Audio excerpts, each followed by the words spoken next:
Iran's responded to the sanctions with threats to block oil trade through the crucial Strait of Hormuz, leading to a continued deadlock in the Persian Gulf. American warships are also present in the region with a mission to prevent any hindrances of passage. Let's talk to John Rees-Chouy, a political activist and national officer at the Stop the War Coalition, who's in London, to get his thoughts about what we're seeing unfolding in front of our eyes here. Hi there. Sanctions are often used by the West, but how effective are they really? They're often criticised, I know. Well, what do you think the US and the EU is really trying to achieve here? Well, I think we have to understand this as a strategic foreign policy problem that the United States has had since the failure of the war in Iraq. The war in Iraq was meant to give them a stable, pro-Western, pro-business base for operations in the Middle East. What it ended up doing is making Iran a greater regional power than it was before. And so they've got to deal with this problem, and this is what the sanctions are about. But the sanctions, as we know in the past, as we know over the case of Iraq indeed, were the precursor to war. They were a way of preparing public opinion for military conflict. And therefore they are doubly dangerous in this case. They're economically dangerous in the short term, but as your news report has pointed out, we're looking at now a conflict in the Gulf of Hormuz, which is one of the main arteries of the world economy. It really couldn't get more serious than this. And of course, the other big outcome of this that's not been missed either, we've heard from experts saying that China would be very glad to buy Iran's oil shipments if the EU refuses to. So I guess by pushing for sanctions like this, isn't the US providing an extra energy source for the very global power that's seen as Washington's economic nemesis? Well, this is going to be the difficulty with any military conflicts in this region in years to come. You see, you can look on the Iraq war, you can look on the Afghanistan war as wars conducted by a superpower against very small countries. But the growing differentiation in the world economy, the growing military might of China, the recovery of Russia itself, is going to lead to a situation where this is not simply a conflict involving smaller powers in which the big powers want to get their way, but is going to break up any kind of international community, as it's sometimes called, and in which the major powers will be dragged into the conflicts as well. And that's a qualitatively more serious situation than the ones that we've had even in the past 10 years, and those were serious enough. And of course, the possible economic implications as well. Is it wise, I wonder, to attempt to isolate such a major oil producer during these turbulent economic times that the world's seeing right now? Well, you would think that some element of caution might kick in here, that just as we're on the brink of discovering that we haven't reached the pit of this recession, that there's liable to be, as I think nearly every economic commentator says at the beginning of the year, a very profoundly difficult year for the Eurozone, in which we may see the breakup of the euro, in which we're certainly going to see further austerity measures pushed through by the governments in Europe and in other places. You would think that this wasn't exactly the moment to risk further instability in the world economy. So why no progress on restarting talks about Iran's nuclear program? And this despite the fact that Tehran has made unprecedented concessions. Russia's been suggesting this comprehensive step-by-step resolution. What is the stumbling block still at the heart of this stalemate then, do you think? Well, I think the stumbling block is the point I made at the beginning of this interview. You see, this isn't just about nuclear weapons. If it were about nuclear weapons in the Middle East, then the United States would have a bone to pick with Israel, which is the only power in the Middle East which actually possesses nuclear weapons. It's not about that. That's the casus belli.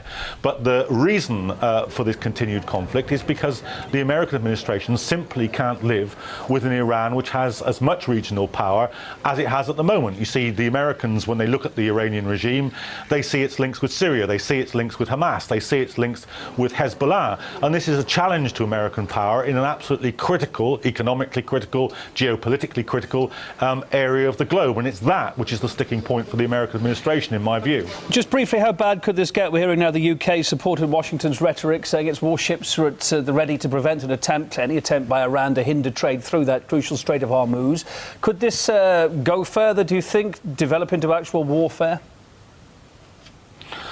Well, I think this is certainly in the minds of some of the players in the international community. We know that Israel, for instance, has had test flights out into the Mediterranean for exactly the same distance as there is between Tel Aviv and Tehran, with a view to having a strike on the nuclear facilities. And we know that even the Bush administration in its last months had to restrain the state of Israel from doing this. So we know that there are some people, hawks in Israel, hawks in the United States, who want want to settle this militarily.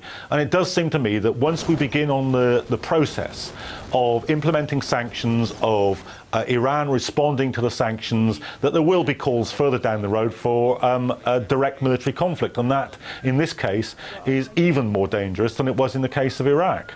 John Rees, political activist, national officer at the Stop the War Coalition. Thanks for being on the line from London for us. The reports we're getting is that the charges against Nasrin Sotoudeh are that she spread propaganda against the Islamic Republic and that she has colluded against national security. Are those the charges? Her activity was considered a breach of national security and also of undermining the Islamic nature of this state. Well, at least in Iran, to indulge in activity which defaming Islam or against Islam is forbidden by law.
Faces of darkness and shadows try to hinder the folk coming down.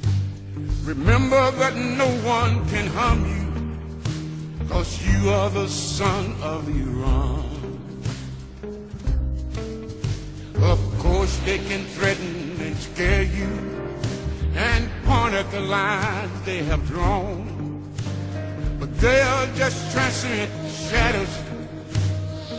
You are the light of Iran. She proudly stands up with her peers to map a very different and better, more open future.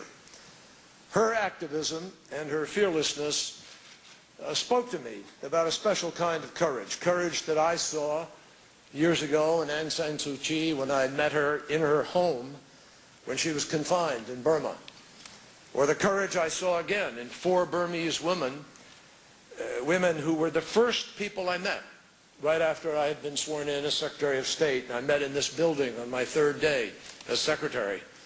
2 of them had been political prisoners, and today all of them are giving back to the very country that had once confined them.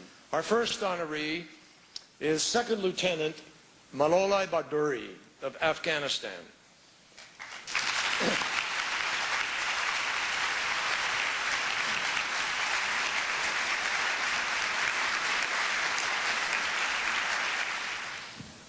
Julieta Castellanos. She has helped Honduras work to overcome corruption, drug trafficking, and one of the highest murder rates in the world. When her country was polarized in the wake of the 2009 coup d'etat, Julieta helped heal the wounds dividing the Honduran people. During the past 20 years in Nigeria, Dr. Josephine Odumakin has handled more than 2,000 cases of government security agencies violating women's rights. These cases include everything from negligence to assault and killing. When the Assad regime began committing atrocities against civilians in Syria nearly 2 years ago, Razan Zaitouna immediately began documenting these crimes on the internet and reporting them to international media. Razan Zaitouneh is a woman of courage.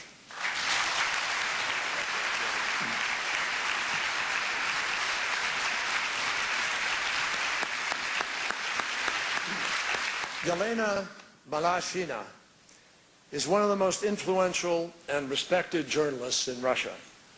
She's built a career investigating drug trafficking, terrorism, military disasters, and the killings of fellow journalists, and topics that very few others have been willing to touch for obvious reasons. Next, it's my honor to introduce Fartun Aden of Somalia.